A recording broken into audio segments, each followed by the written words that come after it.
Jim Bowden, who just put this out, top 50 MLB free agents this offseason, contract predictions, team fits for Tucker, Schwarber, and more. So right now, we're going to go 1 through 50. We'll do 1 minute each. I'm totally kidding. We're just going to pick some standouts here, JB. But let's start at the top. Kyle Tucker is going to get the most money in the offseason. That's accurate, right?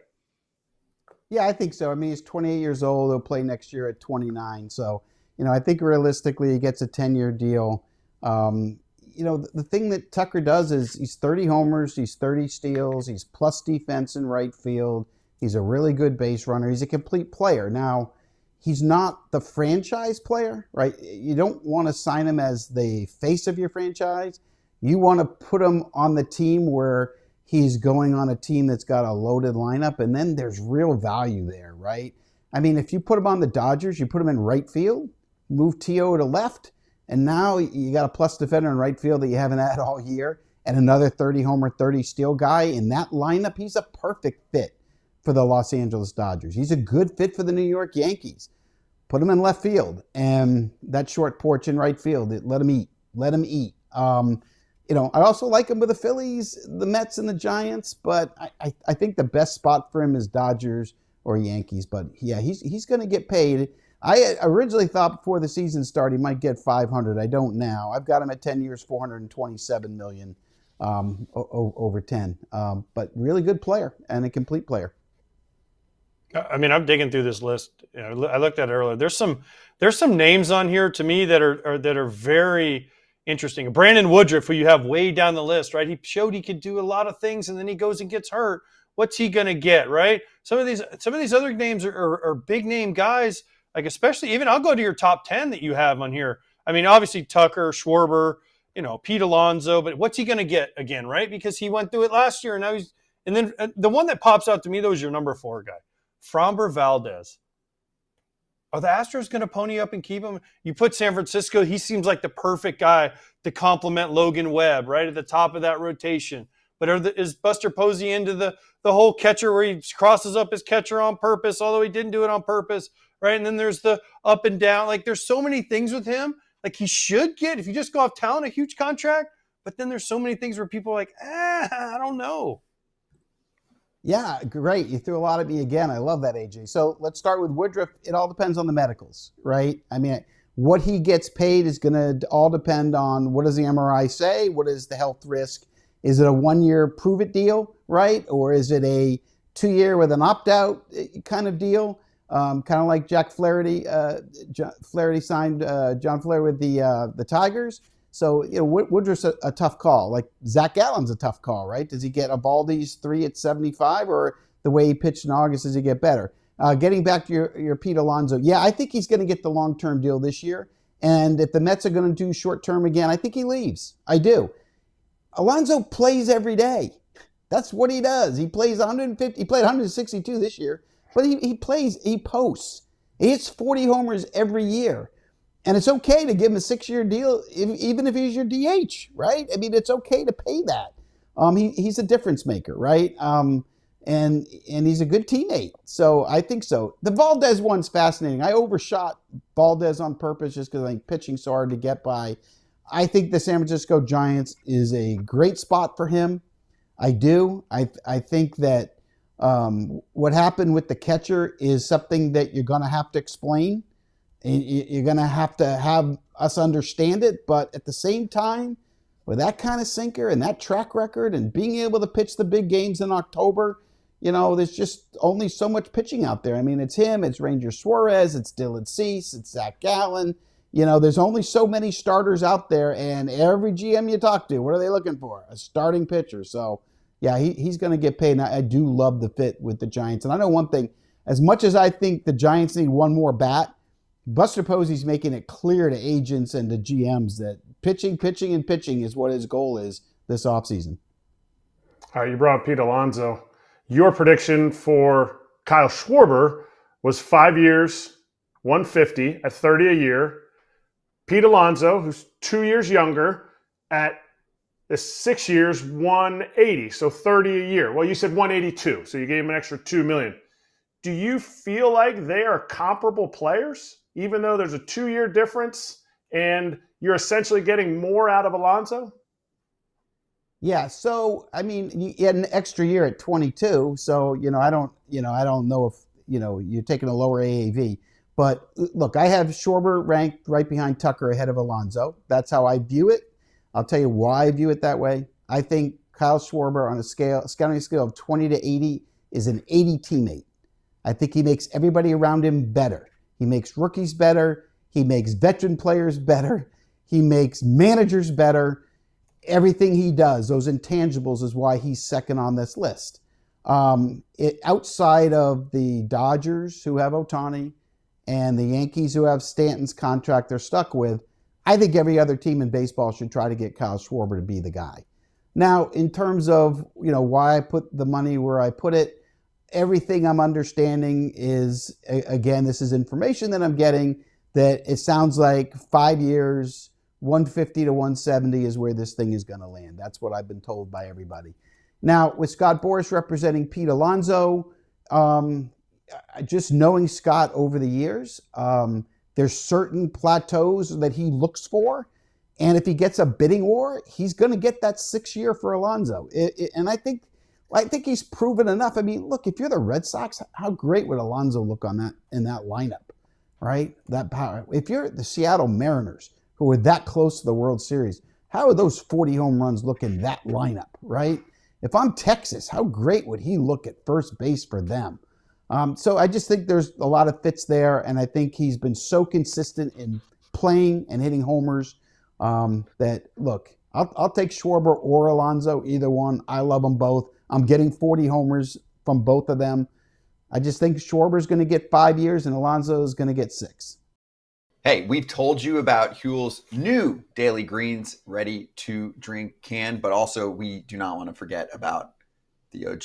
Your favorite. You love that chocolate peanut butter flavor. I do. You and Kratz love that chocolate peanut butter flavor. That's my favorite one. Mm-hmm. It's so good. The breakdown? The vanilla, also good, but when they sent me the chocolate peanut butter, it's like a dessert, but it's not. 35 grams of protein, no added sugar, gluten-free for your boy, under $5 per meal, because it's a meal replacement. A meal in a drink. 6 grams of fiber, 27 essential vitamins and minerals. Huel makes healthy eating simple. They also just launched into Target stores nationwide. Try both products today with 15% off your purchase for new customers with the exclusive code FOUL at Huel.com/foul. Use that code, fill out the post-checkout survey to help support FT. My next question is, again, on this list, the relievers. Devin Williams, Luke Weaver, Pomerantz, Brad Keller. I mean, Diaz is kind of in a different class than those. But what do you look at more? If you're the front office, you've been through this before. Pomerantz has done some good things.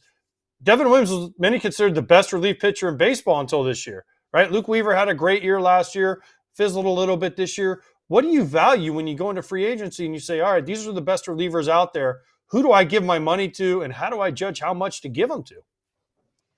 Yeah, so I like getting relievers at the trade deadline, and I like developing relievers from within or trading for setup relievers that haven't closed before.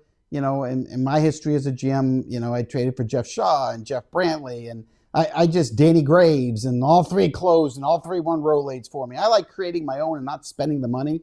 A lot of times when you get closers in the offseason, it doesn't work out. Ask the Dodgers about Tanner Scott and Kirby Yates and ask them where they are right now when they got to the postseason, right? I mean, not that they, and ask the Yankees about Devin Williams when they needed the most.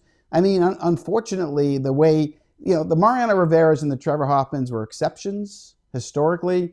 Relievers are tough to guarantee. Now, looking in this market, look, there's 2 relievers that really stand out, right? You mentioned Edwin Diaz and Robert Suarez. Those are the 2 impact closers. I think they get paid. And I think, if you're the big market team that's ready to win, right? If I'm the Yankees, I'm the Dodgers, I'd like to have those guys. Sure, let's go give it a shot. If it doesn't work, it's okay. We have enough money to, overlook it if they get injured or all of a sudden can't perform.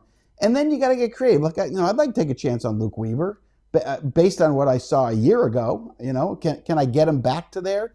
But, you really, when you talk about relievers, you got to do your homework on medicals and MRIs and make sure that the arms are good. because the way all these relievers are used, they're being used to blow out, right? We're taking the starters out early after they face the lineup twice. We're pitching them all the time. We're trying to break them, and we are breaking them, and we're doing a good job of it as an industry. So I think you got to be careful. I think, as a GM, I think you're better off concentrating AA, AAA on other teams. Where can I have guys where, maybe they're starting for them and I can trade for them and I can put them in the back end of the bullpen. But I'd rather spend my money on starting pitching and impact bats and try to find other ways to get relievers. I mean, you look at the Dodgers, the world champions, and at the end of the day, when they got to the World Series, all those veteran relievers, weren't there. It was Robleski and it was Emmett Sheehan, and they had signed Roki Sasaki in the offseason. But I mean, it wasn't all the relievers they were planning on back in November, December, January, February, and March. None of those guys were there. All right, one of the things you've said about almost everybody out there in free agency is uncertainty. We're uncertain. And as a GM, I'm sure you go into it, there's uncertainty about this or that or health or whatever. So is there more of a slam dunk than Alex Bregman to go back to the Red Sox? One, they took $300 million off their books. Two, there's no uncertainty. You know exactly. You've heard stories, but he came and played for you last year. You kind of undercut him with a little bit of, okay, maybe it was a good deal, not a good deal, opt out, whatever his feeling is. You saw it. Is there more of a slam dunk than him back to the Red Sox? Yeah, it's not a slam dunk at all. Yeah, they're fine with putting Marcelo Meyer at third base with Story at shortstop. Look, it's not that they don't want Bregman back. It's not that they don't want him at third base. It's not that they don't appreciate and respect the influence he had on Roman Anthony and all Meyer and all the young players there, because he did. I get it. He's represented by Scott Boras, one of the best agents in the business, who breaks records with contracts. And Bregman didn't get that long-term deal he had last year. And he wants a long-term deal, and he wants to be paid. So unless the Red Sox change their tune and are willing to go, give him the 6 years, that long-term contract where he doesn't have to worry about his next home, I think he can be out there for play. And if I'm the Detroit Tigers, I'm going to make a run at him. If I'm the Phillies, I'm going to make a run at him. If I'm the Yankees, I'm going to make a run at him. I mean, Alex Bregman's an October player, right? I want Bregman on my team. So I think Boston's a great fit. If I were Boston, I'd love to bring him back. But I don't get the sense that is the number one priority. I wouldn't be surprised if starting pitching and first base ended up being the two biggest moves that Craig Breslow makes. All right, Jim, time for one more question. It's a yes or no question. Okay. Tarik Skubal, a Detroit Tiger next year. No. I mean, look, I have to add something. I can't just say yes or no. He won't be, because they won't be able to sign him. The offer they made him was embarrassing. You have to know that Skubal is the second best pitcher in baseball to Paul Skeens, and he's going to be the highest paid pitcher in baseball history. Your first offer has to make him the highest paid pitcher in baseball. And you're hundreds of millions off with your initial offer. And you can't go into the season knowing he's going to be free agent, have nothing for him. So you got to be sitting here and spend the whole offseason trying to find out who has the best farm system and who's willing to make a run and trade their farm system for him, and what team's going to be able to step up and pay what it's going to take to get him. I find a hard time to believe that the Ilitch family is going to commit it to Skubal. So that being said, I think he's going to be traded between now and the beginning of spring training.